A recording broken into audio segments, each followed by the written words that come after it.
For today's beading lesson, let's talk about stretchy bracelets because there are a couple of different ways that you can make them.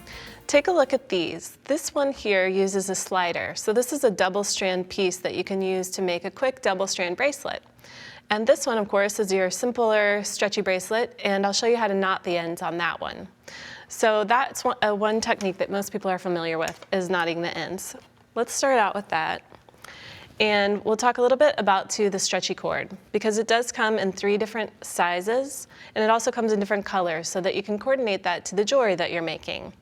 And what's important about choosing your size is the hole size in your beads. Just like with any other type of stringing material, you want to use the largest cord that will pass through your bead holes.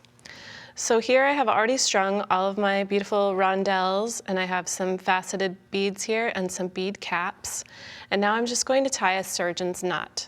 A surgeon's knot is like a square knot, but you actually make an extra wrap through that loop. So pretend you're tying your shoes and tie a half knot to start, and then go in the other direction with your opposite end. So this time I'm going to cross through the loop, and then I'm going to go through there twice. That's a surgeon's knot, and then you can pull this tight.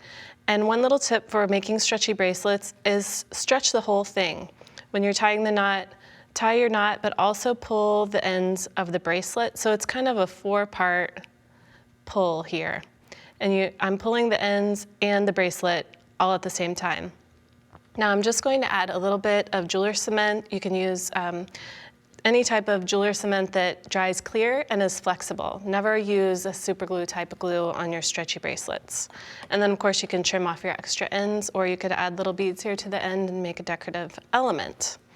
Now for the double strand design, what's a little bit different about that, of course, is you have 2 strands passing through the back of your slider. And here I'm using the satin gold color because it kind of matches with my antique brass findings. And then I have 6mm round beads and my 8mm rondelles. And the way that you measure this is before you get started, you can take your ones that are still attached to your package and just wrap it around your wrist and see if that size is about right. So that's what I did, and it actually is pretty close. So then I just recreated this distance in between the 2 sliders using my combination of 6mm and 8mm beads. If you wanted to add some other spacer beads, of course, in here, you could do that. I would just recommend that you keep them within 2mm of each other, so maybe 4, 6, and 8, instead of just the 6 and 8 that I have here. Now you can also crimp the ends of stretch cord. And that's kind of a new technique because in the past it's been, been considered kind of dangerous for your stretchy cord to use metal. But now you can use these longer crimp tubes, and they're also wider so that they can accommodate your stretchy cord. So what you'll do for this bracelet is bring your ends. I have my stopper here so that my other strand doesn't slide out, but I can be sure that everything is evenly spaced. Now I'm bringing my ends together, and I'm actually going to crimp it at the back of this slider here so that that crimp is hidden in the pattern. It doesn't stand out in the design. Oops, so I need to bring this end through the slider here and then attach my crimp. And just like any other kind of crimping, you match your crimping tool to the size of crimp that you're using. So for this one, I need the larger size of crimp tube. Now, you want to be a little bit careful here where you gather up the ends so that your bracelet isn't too tight when you go to wear it.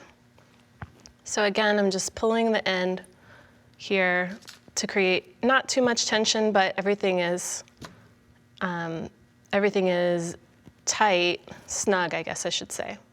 So crimp with your outside and then your inside, just like we always do, and then fold it over using the outer notches on the tool.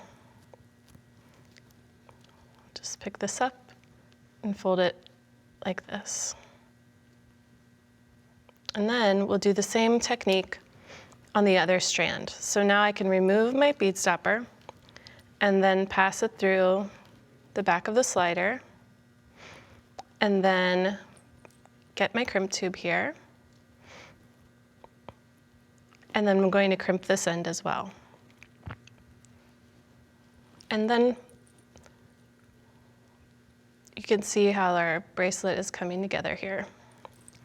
All right, so see how it all stands up? So now what you can do is at this point, you'll want to come in with your crimping tool Again, outer. So be sure to pull this tight here. And then crimp this in the inner jaws and the outer jaws. And then you can trim off your extra ends. And you have a beautiful bracelet that only took you a few minutes to make.